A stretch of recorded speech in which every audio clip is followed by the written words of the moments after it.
Screen पे क्या दिखाई दे रहा है? एक्सेल शीट शायद। एक्सेल शीट है। Excel sheet. एक्सेल शीट में अगर आप दें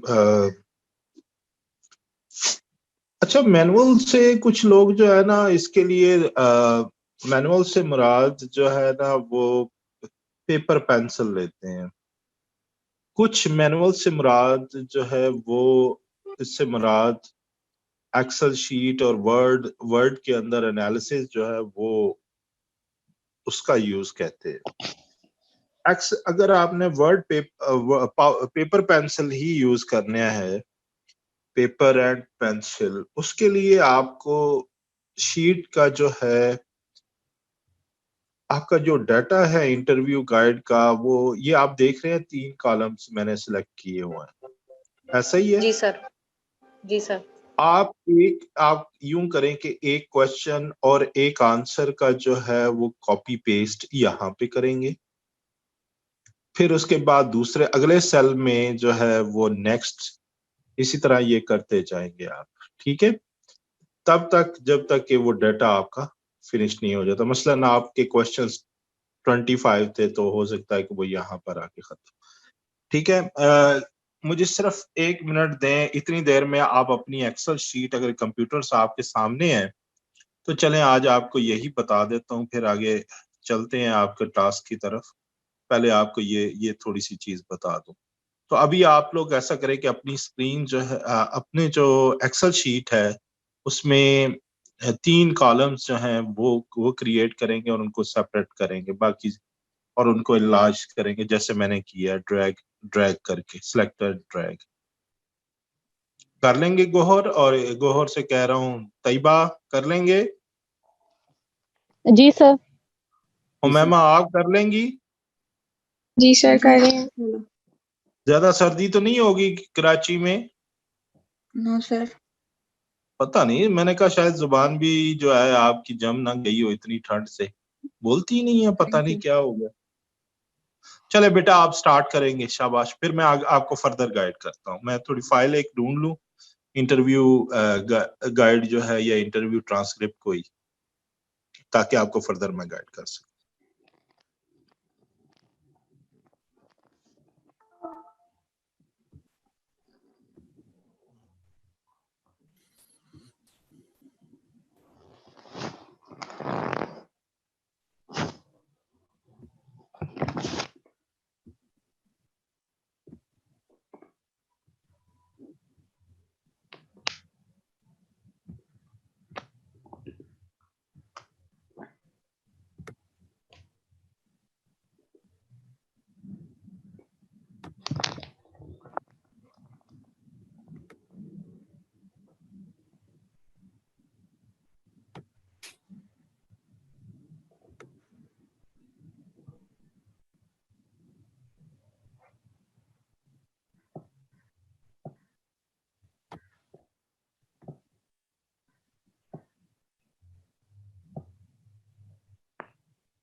फॉर एग्जाम्पल ये देखेंगे,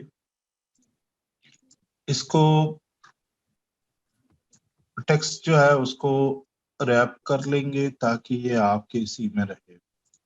और इसको दूसरी बात यह है कि यहाँ पर ये टेक्स्ट जो है एक ही सेल के अंदर रखी जाती है, और यानी सवाल भी और आपका जवाब भी। अब मुझे नहीं समझ आ रही कि इसको मैं नीचे कैसे लाऊं, लेकिन मैं क्वेश्चन जो है यहाँ पे लिख देता हूँ ताकि आप जी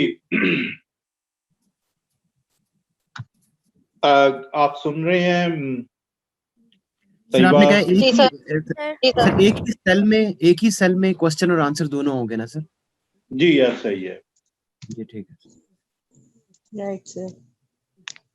अब ये अगर आपने इसी तरह लिखे हैं और फिर उसके बाद जो है इसको आप ऊपर जाके तो रैप टेक्स्ट करें ताकि उसी सेल के अंदर ये फिट हो जाए। जब ये इसके अंदर मौजूद है तो इसको पढ़ें, ओरिजिनल जो ट्रांसक्रिप्ट है इसको पढ़ें। असल में ये इस तरह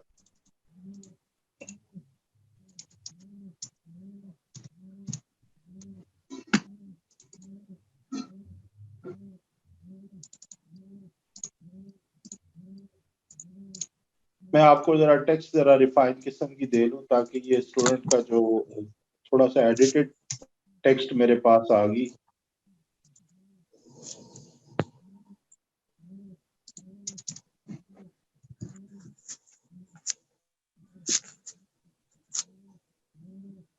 ठीक है सर।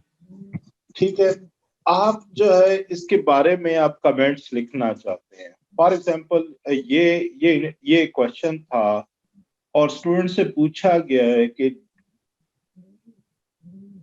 ये असल में उसकी मोटिवेशन है। हियरिंग इम्पेयर्ड स्टूडेंट्स थे। आज आपके साथ सारी एग्जांपल जो है वो स्टूडेंट्स विद डिसेबिलिटीज की आ रही हैं। ये भी रिसर्च कुछ इस तरह से थी कि यूएमटी में वो स्टूडेंट्स जो विजुअली डेफ स्टूडेंट्स थे, तो ये डेफ स्टूडेंट्स जो है या students with disability with hearing impairment जो है, ये पढ़ते क्यों हैं, इनकी मोटिवेशन क्या है, जो ये यूनिवर्सिटी लेवल पे पढ़ते क्यों हैं। और जब पढ़ते हैं तो सिलेक्ट वो स्टूडेंट्स किए गए जो अवार्ड विन करते हैं। गौर कौन कौन से अवार्ड्स हैं? आप तो लेते रहते हैं, आपको पता होगा। डीन्स अवार्ड है, डीन्स अवार्ड है सर। एक मेरे ख्याल से वाइस वीसी अवार्ड भी है शायद, vice chancellor rector award, rector sorry sir rector award जी। यूनिवर्सिटी। और ये वो स्टूडेंट्स थे उनको सिलेक्ट किया गया और उनसे पूछा गया कि आपकी मोटिवेशन क्या है। तो असल पता ये करना था कि वो जो है वो उनकी मोटिवेशन जो है वो इंट्रिंसिक है या एक्सट्रिंसिक है। सही। ठीक है, तो अब उस हवाले से एक क्वेश्चन पूछा है कि do you study hard because of pressure to get awards. अब जो लोग अवार्ड के लिए काम करते हैं वो एक्चुअली उन पे एक्सटर्नल फैक्टर है। इसका मतलब है कि वो एक्सट्रिंसिकली मोटिवेटेड है। ये जो जिससे पूछा गया है, आपका क्या ख्याल है कि ये क्या है? इसमें अगर आपको इंट्रिंसिक है सर। शुरू में तो उन्होंने ये आंसर दिया है कि I study hard to satisfy my self and my more knowledge and stuff, तो वो इंट्रिंसिक है। But when I see hearing students to get awards like pride, दोनों है। तो ये सब दोनों ही ऐसे बोथ है, इंट्रिंसिक और एक्सट्रिंसिक से दोनों ही आ जाएंगे मेरे ख्याल से। इसको अगर हम इतने को पढ़े तो इंट्रिंसिक से क्या पता चलता है, और इतने को पढ़े तो क्या पता चलता है? सर फर्स्ट वन में इंट्रिंसिक को फोकस किया गया और बाद में जो है वो एक्सट्रिंसिक को। कंफ्यूजन। अगर आपको इसको कोड करना होता तो आप क्या कोड करती हैं यहाँ पे? Sir intrinsic both motivation, no sir, extrinsic और इंट्रिंसिक बोथ।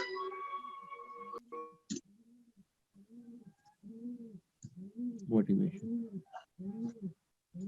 और उसके साथ ही आपको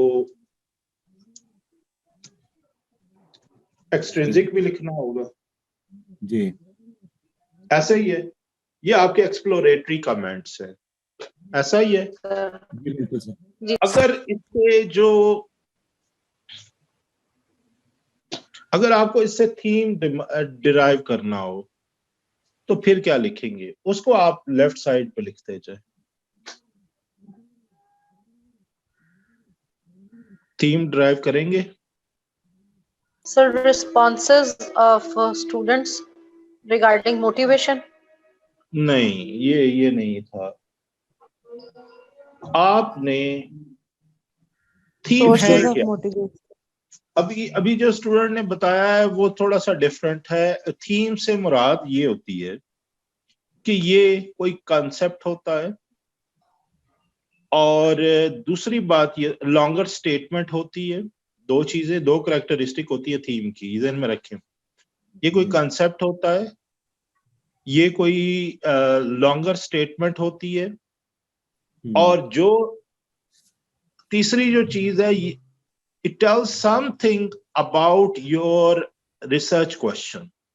रिसर्च क्वेश्चन ये था कि क्या ये इंट्रिंसिकली, ये जो पार्टिसिपेंट्स है हमारे, ये इंट्रिंसिकली मोटिवेटेड है या एक्सट्रिंसिकली मोटिवेटेड है। ये रिसर्च क्वेश्चन था। तो इसका जवाब देने के लिए खाली अगर आपके पास एक ही पार्टिसिपेंट है, एक ही क्वेश्चन आपने पूछा है, और आपने इसके बारे में ये बताना है एक सेंटेंस में कि ये इसकी फाइंडिंग है, तो वो क्या होंगी। if the students are intrinsically or extrinsically motivated, या simply ये भी हो सकता है कि what is the motivation for the students to study? नहीं, Motivation type. नहीं,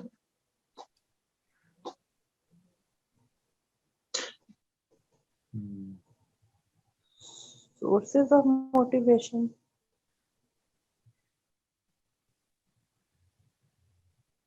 Intrinsic and extrinsic motivation to study before study.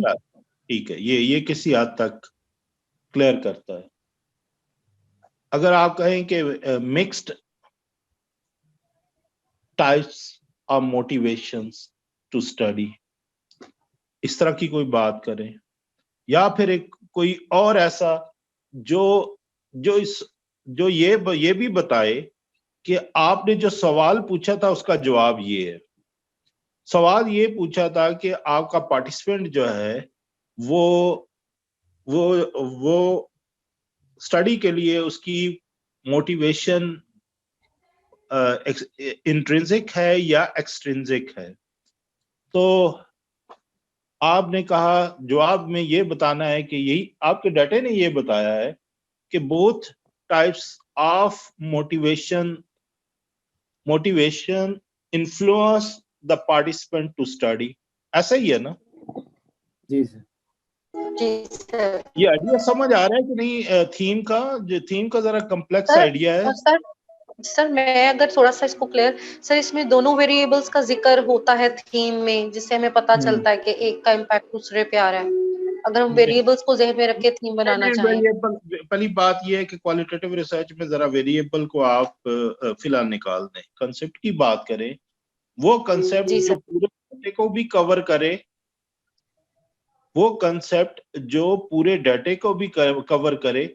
अगर आप सिर्फ कह देते हैं इंट्रिंसिक मोटिवेशन, तो क्या पूरा डाटा जो अभी तक आपके सामने दिखाई दे रहा है ये उसको कवर करता है? जो आपका जवाब, आपका थीम वो एक्यूरेट होगा? नहीं होगा सर। नो सर, नहीं, नो सर।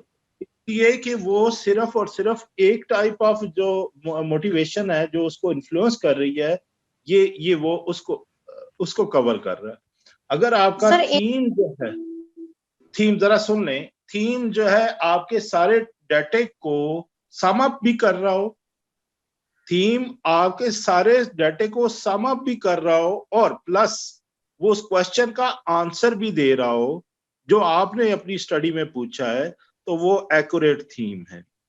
ये अब थोड़ा सा आपको ये डिफरेंस भी बता दूं यहाँ पर कि आपको बहुत सारी जगह पे जो कैटेगरी है उसको थीम के तौर पे प्रेजेंट किया जाता है बाज जगह पे, लेकिन जो खास तौर पे फिनोमिनोलॉजी है उसमें थीम का कंसेप्ट या थीमेटिक एनालिसिस है, उसमें थीम का कंसेप्ट जरा डिफरेंट है। वो मैंने आपसे पहले भी कहा, वो क्या है, क्या क्या कैरेक्टरिस्टिक्स मैंने गिनवाई हैं, कोई एक एक करके आप बोलते जाएं ताकि रिपीट हो जाए सारे स्टूडेंट्स के लिए। सर ये एक लॉन्गर स्टेटमेंट है। फर्स्ट थिंग है ये कि ये लॉन्गर स्टेटमेंट है, एक दो वर्ड्स नहीं है, यानी ये आप ये नहीं कह concept सकते होता है सर। Motivation sir, value. फिर एक आपने बताया कि कॉन्सेप्ट होता है, इसमें एक लॉन्गर स्टेटमेंट है और एक it tells something about the research जो आपने क्वेश्चन किए हमें उसके बारे में। और जिसमें क्वेश्चन होता है उसका आंसर भी होता है जो हम पूछना चाह रहे होते हैं उस डाटा से रेलेवेंट।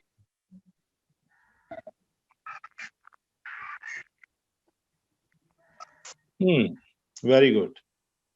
एक दफा और एक स्टूडेंट जो है ना, आयशा था। सर मैं बताऊं? जी बेटा बताएं आयशा था, आप बात करेंगी।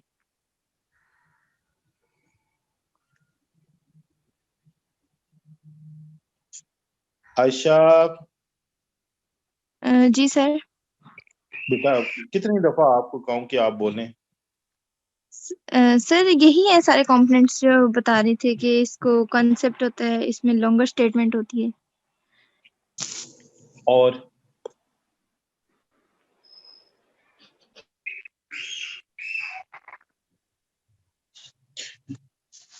अच्छा और सर कॉन्सेप्ट जरा ज़हन में रखनी है, ये जरा फर्क देख लेना है। कॉन्सेप्ट हमेशा एब्स्ट्रैक्ट होना चाहिए, एब्स्ट्रैक्ट कॉन्सेप्ट की बात हो रही, कंक्रीट की नहीं बात हो रही। आपको थीम के लिए जो कॉन्सेप्ट यूज करना है वो एब्स्ट्रैक्ट होना चाहिए।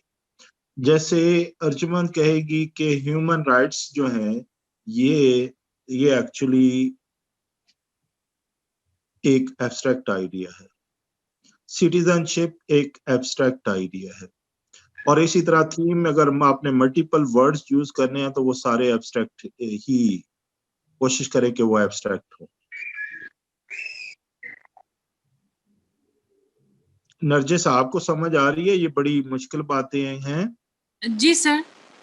सर जो भी आपने एब्स्ट्रैक्ट का बताया ये थोड़ा क्लियर नहीं हुआ, अगर बता दें दोबारा। आप मोबाइल जो है एब्स्ट्रैक्ट आइडिया है या मोबाइल फोन जो है, या कंक्रीट आइडिया? कंक्रीट। देख लें एमफिल लेवल पे मुझे ये abstract sir, this is abstract, वो जो कि रिसर्चेबल है ये मोबाइल फोन। कमाल है भाई, नरजिस भी थे, कमाल है। वैसे नरजिस ऐसी बातें ना किया करो बेटा जिससे बहुत सारी चीजें आपके बारे में खुल जाए।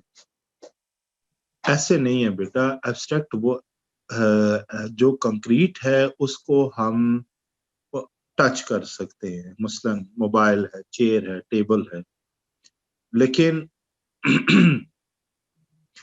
जो एब्स्ट्रैक्ट आइडिया है वो उसको हम मतलब अपनी फिजिकल उसकी फिजिकल प्रेजेंस नहीं, उसको टच नहीं करते। ऑनेस्टी हो गया, सिटीजनशिप हो गया, फीलिंग्स हो गई। चलो और कुछ ऐसे इस तरह के वर्ड्स हैं जो आपको, इमोशनल इंटेलिजेंस है, आपने अक्सर सुना होगा। सर जी सर। ये सारे एब्स्ट्रैक्ट आइडियाज हैं। तो अब कहानी कंसेप्ट से एब्स्ट्रैक्ट पे चली गई है। गोहर मैं क्या करूं बेटा, सर ये भी सिखाना था। तो मैम ये चलो मैं किसी एक से पूछता हूँ, गौहर से ही पूछ लेते हैं। गौहर, आप जरा थोड़ा सा क्लियर बताएंगे कि एब्स्ट्रैक्ट और कंक्रीट में क्या फर्क है? सर जैसे आपने सर, मैं बताया बताऊं? सर, एब्स्ट्रैक्ट जो है वो चीजें जो टेंजिबल नहीं होती, वो कोई थॉट्स हो सकती हैं, फीलिंग्स हो सकती हैं, इमोशंस, परसेप्शंस, पर्सपेक्टिव्स इस किस्म के। और जो सर दूसरा जो है वो कंक्रीट जो है वो तो ऑब्वियसली इट्स टेंजिबल, जिसके हम कोई रूम, कोई चीज, पेन, बुक, ये सब टेंजिबल हैं।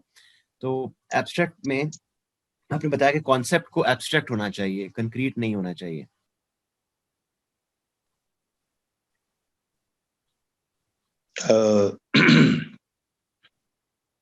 आयशा, अरशद, अब थीम जो है उसके बारे में बताएंगे कि ये क्या होता है?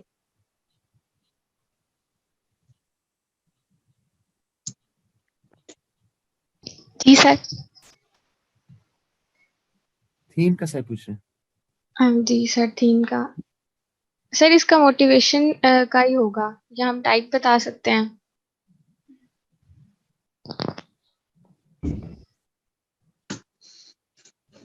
कमाल है वैसे, ये बच्चियां क्या कर रही हैं।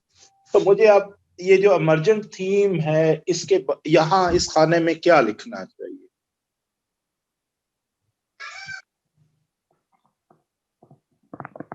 अफीरा,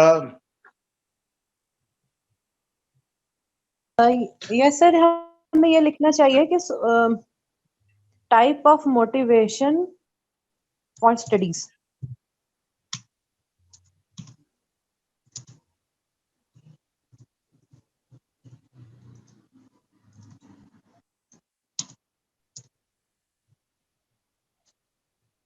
आपने कहा types of motivation for study, ये क्या हमारे उस क्वेश्चन का आंसर दे रहा है? नहीं सर, ये no sir.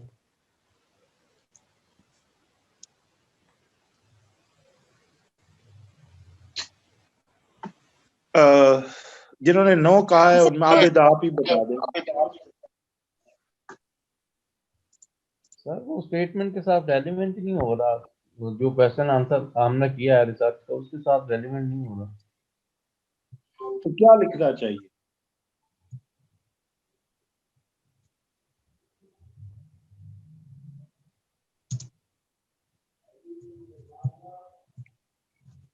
Reasons that motivate for studies, ये भी एक हो सकता है।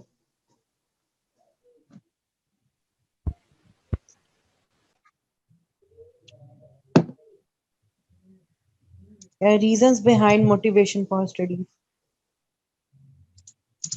जरा स्क्रीन पे देखें और इस थीम के साथ आप एग्री करेंगे? जी सर, मुझे लगता है ये सही है, ये वाला। जी ये सर, सर, ये ये सही। Both types of motivation influence the participants of study, क्योंकि ये वही आंसर हमें मिल रहा है उसमें से। ये क्या, ये कैरेक्टरिस्टिक्स पे जो मैंने आपसे शेयर किए हैं उन कैरेक्टरिस्टिक्स पे थीम की जो कैरेक्टरिस्टिक्स होनी चाहिए उसको ये स्टेटमेंट जो है ये फुलफिल कर रही है। सही, लॉन्गर स्टेटमेंट भी है, ये रिसर्च क्वेश्चन के बारे में भी बता रहा है। जो आपने एब्स्ट्रैक्ट की बात की है, वैसे तो ये एब्स्ट्रैक्ट ही है, motivation itself could be abstract, लेकिन जब आप बोथ टाइप्स का वर्ड यूज करते हैं तो फिर वो जरा क्वांटिफाइबल हो जाता है। ये मुझे नहीं पता, वैसे अदरवाइज तो ये सही लग रहा है।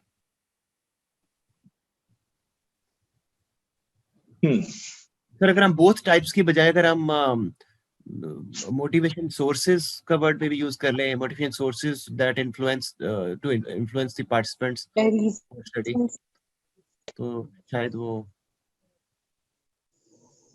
नंबर ओरिएंटेड नहीं होगा फिर। ये एक्सरसाइज कराने का मकसद ये है कि आप समझ सकें कि थीम्स पे एग्रीमेंट जो है वो रिसर्चर्स के दरमियान मुश्किल होता है, ठीक है? और जो कोड बुक आप गौहर डेवलप कर रहे हैं ना, जब जी एक दूसरा रिसर्चर जब एनालाइज करेगा आपका इंटरव्यू का डाटा, उसके ख्याल में इससे इमर्जेंट थीम्स जो हैं वो कुछ और हो सकते हैं, ठीक है? जी सर। और जो ये सारी बात जो शुरू हुई थी, ये किसकी तरफ से शुरू हुई थी? किसी स्टूडेंट ने पूछा था कि जी मैनुअल तरीका क्या है। जी जी। ठीक है, मैनुअल तरीका जब किया जाता है तो हम यूं करते हैं कि अपनी जो फाइल है इंटरव्यू ट्रांसक्रिप्ट की, उसको इस फॉर्मेट में प्रिंट कर लेते हैं।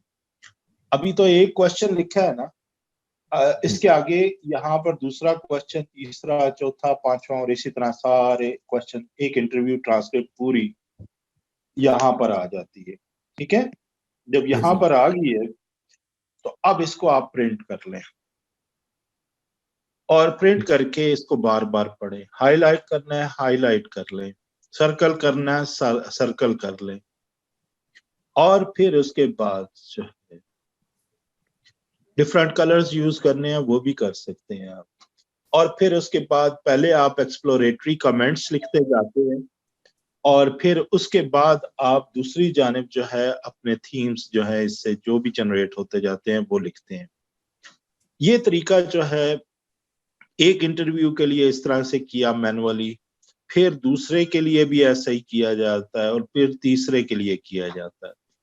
जब इसी तरह आपके जब 10 पार्टिसिपेंट्स का डाटा इस तरह से आपके पास आ जाता है तो फिर आप इमर्जेंट जो थीम्स हैं उन सब को एक दूसरे के साथ कंपेयर करते हैं और कंपेयर करने के बाद जो फाइनल उसके बाद जो लिस्ट तैयार होती है वो आप अपने थीसिस में रिपोर्ट करते हैं।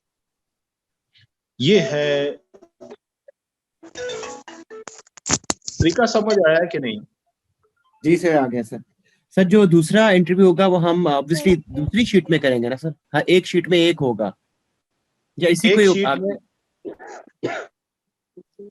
एक शीट में एक रखे, दूसरी शीट इसके आगे फिर दूसरी शीट क्रिएट करे, फिर तीसरी शीट जो है उसको क्रिएट करे, फिर यहीं से ये क्लिक करते जाए एक और शीट क्रिएट करे जैसे कि, और जितने पार्टिसिपेंट्स हों उनके साथ उनके लिए अलग-अलग शीट। आपने मुझसे मैनुअल तरीका पूछा है तो आज मैनुअल तरीका जो है उसके बारे में बताया है कि ये मैनुअली जब हमने करना है तो किस तरह करना है। कुछ लोग जो है वो इस एक्सेल शीट पे काम करने को भी मैनुअल एनालिसिस ही कहते हैं। सही। और उसका तरीका ये है कि आप जो है यहीं पे मतलब मैंने इसको इसलिए कि यहाँ पे कुछ टूल्स मौजूद हैं। टूल ये है कि अगर मैंने इसको बोल्ड करना है, कलर देना है कोई, तो बड़े आसानी के साथ यहाँ पर मैं इसके साथ जो भी चेंजेस करना चाहता हूँ वो पॉसिबल है मेरे लिए कि मैं कर सकता हूँ। इसकी बजाय कि इसकी हार्ड कॉपी प्रिंट करूं और फिर इसके बाद अंडरलाइन कलरिंग और उस तरह के काम करूं। ठीक है जी सर, बिल्कुल ठीक। कोई क्वेश्चन है? Spontaneous, yes sir. सर जो कुछ स्पॉन्टेनियस क्वेश्चंस होते हैं वो सबके सेम नहीं होते हैं सबके इंटरव्यूज में, तो सर उन क्वेश्चंस को कैसे हम डील करेंगे? कौन से सर? कुछ स्पॉन्टेनियस क्वेश्चन आते हैं आपके जो इंटरव्यू है उसके अकॉर्डिंगली एकदम ज़हन में स्प्रिंग अप होते हैं, तो उसको हम कैसे एड्रेस करेंगे? जो ऐसे क्वेश्चन जो सब में सेम नहीं है मगर एकदम आपने पूछे, यकदम जो है वो प्रोबिंग क्वेश्चंस हैं एक्चुअली, या फॉलो अप क्वेश्चंस कहलाते हैं। अच्छा, प्रोबिंग या फॉलो प्रोबिंग या फॉलो अप पार्ट ही होंगे ना सर? लेकिन वो पार्ट तो मसलन ये एक क्वेश्चन पूछा था, पार्टिसिपेंट ने ये कहा, तो फिर आपने उससे फर्दर मसलन उसने प्राइड का वर्ड यूज किया, आप प्राइड के वर्ड को फॉलो अप करने के लिए यहाँ से और क्वेश्चन करते हैं तो वो इसी एक सेक्शन के साथ डील किया जाएगा।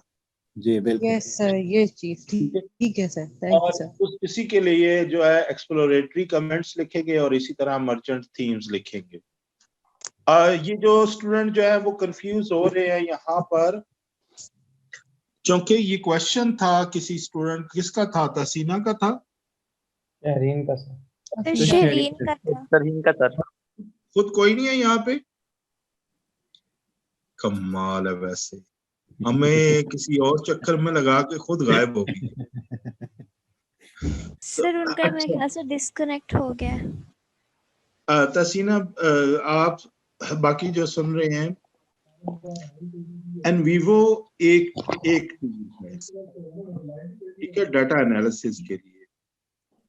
और जबकि एक्सेल पे जो है वो एनालाइज करना एक अलग टूल है। अब तक आपको जो उससे पहले जो है मैंने आपको एनवीवो के जरिए से बताया था और कुछ इंट्रोडक्टरी जो है लेक्चर और एक रिवीजन के लिए भी दिया था, वो सॉरी एक यूट्यूब के वीडियो भी शेयर की थी आपसे। जी सर। और अब आज जिस चीज पे बात हुई है, स्टूडेंट का क्वेश्चन स्टार्ट हुआ जी कि हमें मैनुअल भी तो करना आना चाहिए, तो आपको आज मैनुअल जो तरीका है वो आपको बताया है कि मैनुअली जब आपने करना है तो आप किस तरह से अपना जो इंटरव्यू ट्रांसक्रिप्ट है उसको एक्सेल शीट में एनालाइज कर सकते हैं, ठीक है। जी सर। अर्चमन, आपने जी कोई सर। नई चीज सीखी है यहाँ पे? जी सर। क्या सर नई ये चीज सीखी? सर ये मैनुअली वाला करना सर मैंने नहीं किया हुआ था सर, जिसमें आपने बताया कि थीम ये है, जिसमें ये कॉन्सेप्ट है, लॉन्ग स्टेटमेंट है और इसको जो रिसर्च क्वेश्चन है उसको एड्रेस करना आना चाहिए। और इस तरह आप लेफ्ट साइड पे इमर्जन थीम लिखेंगे और राइट साइड पे कमेंट्स अपने लिखेंगे। और ये भी कि सर जो प्रोबिंग क्वेश्चंस होते हैं वो सी सेक्शन के अंदर डालेंगे। हाँ सर ये पूरा जो भी तरीका मैनुअल वाले सर ये हमने नहीं किया हुआ था, इसलिए सर ये सीखा है नई अभी। चीज सीखी, ठीक है। और ये जो है फॉर एग्जांपल एक क्वेश्चन के लिए किया है तो फिर दूसरे क्वेश्चन के साथ भी आप इसी तरह से डील करेंगे, तीसरा क्वेश्चन है तो उसके से हिसाब से डील करेंगे और यूं सारे क्वेश्चन जो हैं डील करेंगे। कोई मसला इस हवाले से? सर इसका मतलब है तो एक्सेल, सर इसका मतलब है एक्सेल में मतलब हमें करने का जो बेनिफिट ज्यादा जो है वो ये है कि हम इसमें जो कलर्स और वो जो वैसे हमें करना पड़ेगा वो इकट्ठा हो जाएगा, बस दैट्स दी बेनिफिट। इसके बाद जो है कोई इसमें कोई फॉर्मूले या कोई इस तरह की चीज नहीं इसमें होती है देखने के लिए? नहीं, वो कुछ नहीं हो सकता, ये क्वालिटेटिव डाटा, क्वांटिटेटिव तो है नहीं। जी बिल्कुल, ठीक है सर जी। एक ही टेक्स्ट जो है आपके आंसर का जो टेक्स्ट है उसके ऊपर सेम टेक्स्ट को दो कोडिंग की जा सकती है कि वो दो थीम्स में आ रहा है? जी की जा सकती है, तो साइमल्टेनियस कोडिंग भी कहते हैं, simultaneous coding. Yes sir, simultaneous coding. Yes thank you. और ये जो तरीका है ये फिनोमिनोलॉजिस्ट का तरीका है। फिनोमिनोलॉजिस्ट जो है वो कोडिंग वगैरह के चक्कर में इतना ज्यादा नहीं पड़ते, वो डायरेक्ट जो है उससे थीम्स जो है वो जनरेट कर रहे होते हैं। Yes sir. समझ आ रही है बात की? जी। Yes sir. तो ये फिनोमिनोलॉजिस्ट का तरीका है। सिग्निफिकेंट स्टेटमेंट्स उन्होंने सेलेक्ट कर ली जैसे कि अभी आपने देखा है, और फिर उसके हिसाब से उस पे कुछ कमेंट्स जो है वो, ये लॉन्गर कमेंट्स भी हो सकते हैं, मैं आपके साथ डॉक्यूमेंट शेयर कर दूंगा, आप इसको देख सकते हैं।